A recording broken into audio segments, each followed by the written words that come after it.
Paul Scully is the former Post Office Minister. Paul, thank you for joining me this evening. Alan Bates hasn't told us what the figure is, but we think it's in 7 figures. That's what's been reported. And Paul, that would appear to be something of a fair figure for him. There are so many others, of course, and their battle continues. Yeah, afternoon to you, Peter. Great to see you. Look, there is little that we should be holding back from doing anything for Sir Alan and his cohort of campaigners, because they have been wronged by the state. People were put in prison by the state, by state-owned operation rather than not the state directly, but nonetheless it feels like it's the state. They were, some people driven to health problems, to marital splits, and pariahs in their communities. And what Sir Alan has done on top of that to really put his life on hold beyond what he could have accepted other things for, to work for the whole group, not just himself, and that is to be absolutely commended. He deserves every penny and more that he's getting. What did you do as Post Office Minister to try to sort this out? So I had at least the good fortune of coming in after the group litigation order. If you remember the drama on ITV that Sir Alan was right at the centre of, there was a court case at the end. I came in as postmaster shortly after, so I had 1,000 pages worth of judgment from there. And although civil servants were saying, well, look, that's been sorted by the courts, we really should let it lie now, I didn't feel we could. This is a human cost, it's a human story. So I set up the inquiry and I set up the compensation schemes that finally Sir Alan and others, there's still too many that haven't, have had some benefit from. It's taken him quite a long time to settle, and he initially said the first offer of redress in January last year was rejected. He said it was cruel and derisory. Is that compensation scheme actually working properly? He's accepted the negotiation, but there are some, of course, as you say, who've been through all those kind of issues that may not have the fighting spirit, that may simply accept the first offer that has been given to them.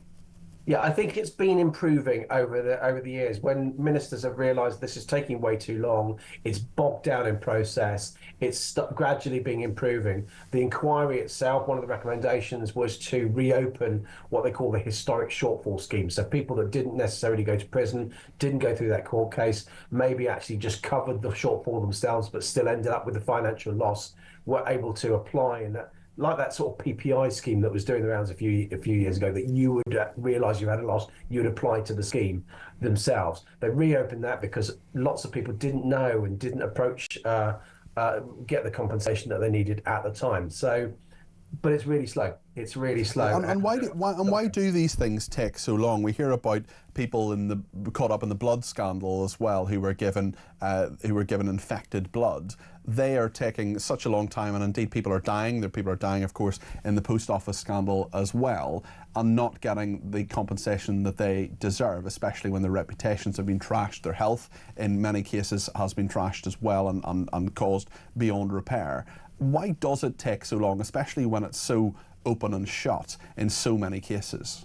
Well, look, at the beginning, there was a lot of people covering themselves, thinking this cannot be happening. The post office can't have done all of these. But now, Paul, I mean, I get all that historically, but now, when you've got something but it was inertia. Then it was inertia kicking in after that, and just to actually get the levels of compensation that we needed support from the Treasury. I had to go to the Treasury almost cap in hand, because otherwise the post office did not have enough money in the coffers to actually pay for this. So we can't have a bankrupted, amazing institution despite this recent reputational issue. You know, the post office has been going on since Henry VIII, so we can't let it fall foul of this, which is, as I say, a human situation. But inertia kicked in, and government always travels slowly. So you need ministers to hold their feet to the fire and really push on. And you need great campaigners like Lord Arbuthnot and Kevin Jones, who was then in the opposition for the Labour Party, now obviously in the governing party, that are really, and others that have been really following their constituencies'